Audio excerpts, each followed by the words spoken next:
আপনার শরীরের মধ্যে যদি 5টি চিহ্ন থাকে তাহলে বুঝতে হবে আপনি মহাপাপী, আপনি গুনাহগার।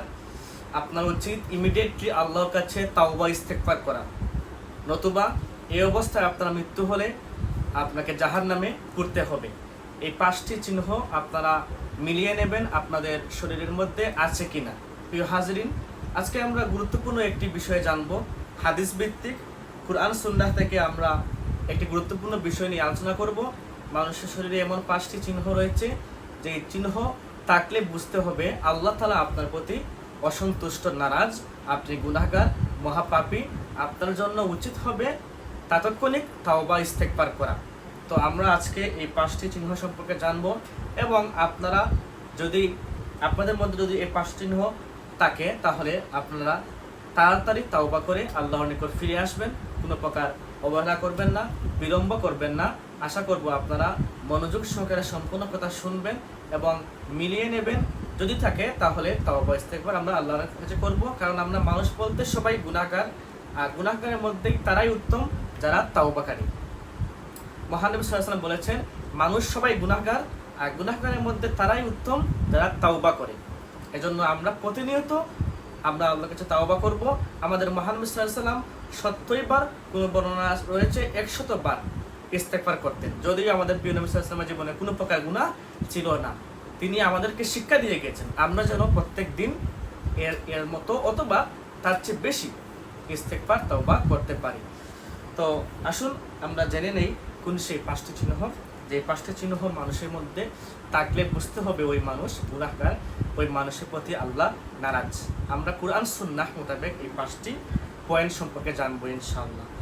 প্রথম পয়েন্টটি হলো চেহারা কালো হয়ে যাওয়া, চেহারার প্রতি আপনার নুরানি চিহ্ন না থাকা।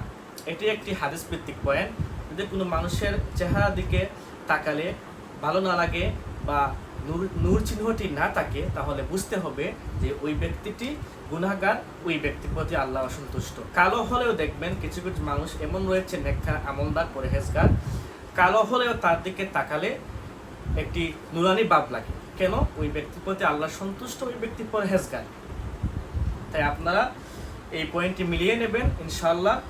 আল্লাহ পাকের পক্ষ থেকে কোনো ব্যক্তি যদি পরহেজগার, আমলদার হন তাহলে ওই ব্যক্তির দিকে তাকালেই বোঝা যায় যে এই ব্যক্তির প্রতি আল্লাহ সন্তুষ্ট। আল্লাহর পক্ষ থেকে একটি নূর ওই ব্যক্তির চেহারার মধ্যে ঝলমল করতে থাকে। 2 নম্বর যেই চিহ্ন সেটি হলো অন্তর কালো হয়ে যাওয়া।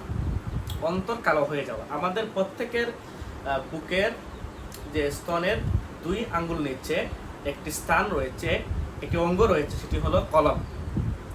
আরবিতে কলব, তার বাংলা অর্থ অন্তর। তো মহানবী সাল্লাল্লাহু আলাইহি ওয়াসাল্লাম বলেছেন যদি কোনো বনে আদম গুনাহ করে তাহলে ওই অন্তরটি ধীরে ধীরে কালো হয়। তো এক সময় গুনাহ করতে করতে করতে করতে যখন বান্দার অন্তরটি কালো হয়ে যায় তখন তার কাছে কোনো কাজই ভালো লাগে না, ভালো কাজ ভালো লাগে না, নামাজ ভালো লাগে না, রোজা ভালো লাগে না, তার কাছে ওয়াজ নসিহত ভালো লাগে না, ইসলামের বিধিবিধান ভালো লাগে না। তাহলে বুঝতে হবে ওই ব্যক্তির অন্তরটি কালো হয়ে গিয়েছে, বিধায় কোনো ভালো কাজ তার কাছে ভালো লাগছে না, মন্দ কাজ, গুনার কাজ তার ভালো লাগে। তাহলে বুঝতে হবে ওই ব্যক্তির অন্তরটি কালো হয়ে গেছে। এজন্য ওই ব্যক্তির উচিত হবে তাড়াতাড়ি তওবা করে আল্লাহর দিকে ফিরে আসা। 3 নম্বর যে লক্ষণ বা চিহ্ন সেটি হলো চোখ দিয়ে পানি না আসা।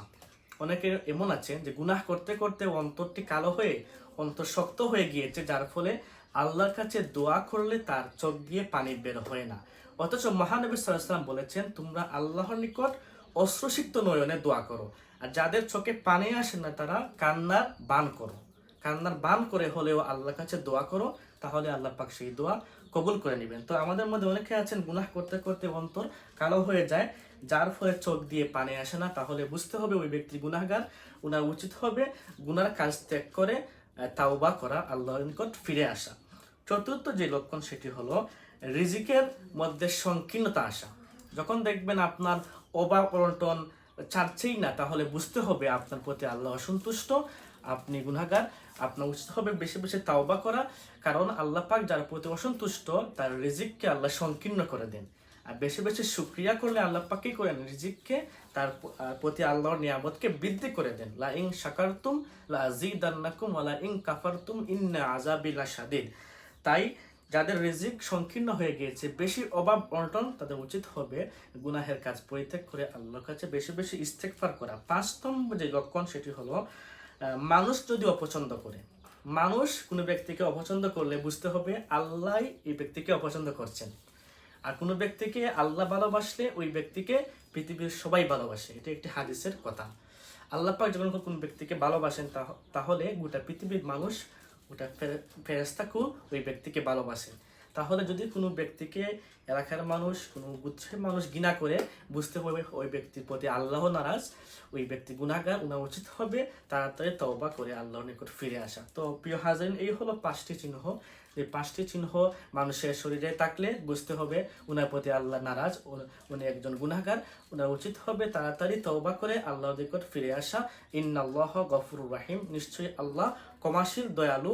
আপনার গুনাহ যতই বড় হোক না কেন, আল্লাহ পাক সেই গুনাহকে মিনিটের মধ্যে, সেকেন্ডের মধ্যে মাফ করে দিবেন। তবে আপনাকে তওবার মতো খাঁটি তওবা করতে হবে। আশা করি আপনারা বুঝতে পেরেছেন। আল্লাহ পাক যেন আমাদের সবাইকে খাঁটি তওবা করার তৌফিক দান করেন। আমিন। আসসালামু আলাইকুম ওয়া রাহমাতুল্লাহ।